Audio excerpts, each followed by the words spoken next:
Assalamualaikum warahmatullahi wabarakatuh. Perkenalkan, nama saya Hendra Kurniawan dari jurusan Sejarah Peradaban Islam, Fakultas Usuluddin dan Adab, kelas 3B. Di sini saya akan menjelaskan tentang variasi bahasa dari segi penutur. Variasi bahasa dari segi penutur adalah variasi bahasa yang bersifat individual atau sekelompok individu yang jumlah relatif berada pada suatu wilayah atau area.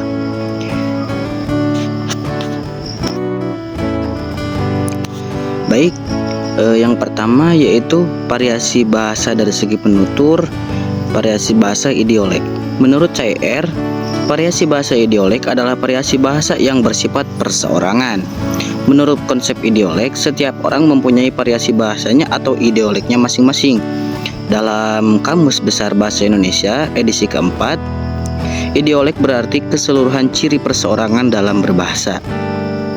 Menurut konsep idiolek ini sendiri, setiap individu memiliki idioleknya masing-masing. Dengan kata lain, setiap individu mempunyai sifat khas yang tidak dimiliki oleh individu lain. Perbedaan sifat khas antar individu disebabkan oleh faktor fisik dan psikis. Perbedaan fisik misalnya karena perbedaan bentuk alat bicaranya, sedangkan perbedaan faktor psikis biasanya disebabkan oleh perbedaan temperamen, watak, intelektual, dan lain sebagainya. Variasi bahasa yang selanjutnya adalah variasi bahasa dialek. Variasi bahasa dialek adalah variasi bahasa dari sekelompok penutur yang jumlah relatif yang berada di suatu tempat, wilayah, atau area tertentu. Karena dialek ini didasarkan pada wilayah atau area tempat tinggal penutur, maka dialek ini lazim disebut dialek areal, dialek regional, atau dialek geografi. Para penutur dalam suatu dialek, meskipun mereka mempunyai idioleknya masing-masing, memiliki kesamaan ciri khas yang menandai bahwa mereka berada di suatu dialek. Di suatu dialek atau di satu dialek yang berbeda dengan kelompok penutur lain yang berada dalam dialeknya juga. Menurut CR pada tahun 2010 di halaman 63.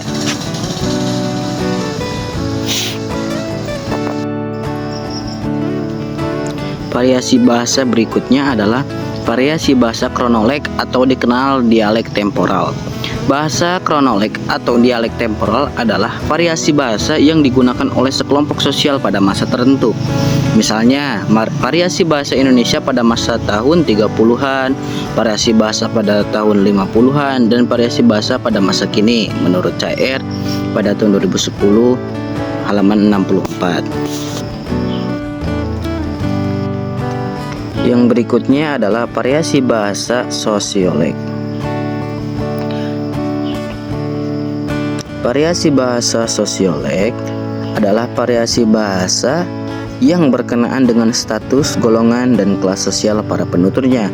Variasi bahasa ini menyangkut semua masalah pribadi para penuturnya seperti usia, pendidikan, seks, pekerjaan, tingkat kebangsawanan, keadaan sosial ekonomi, dan sebagainya.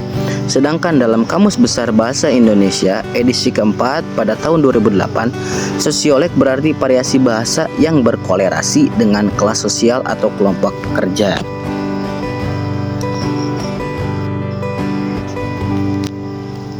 Variasi bahasa akrolek. Akrolek adalah variasi sosial yang dianggap lebih tinggi atau lebih bergengsi daripada variasi sosial lainnya. Sebagai contoh, akrolek ini adalah yang disebut bahasa bagongan, yaitu variasi bahasa Jawa yang khusus digunakan oleh para bangsawan Keraton Jawa.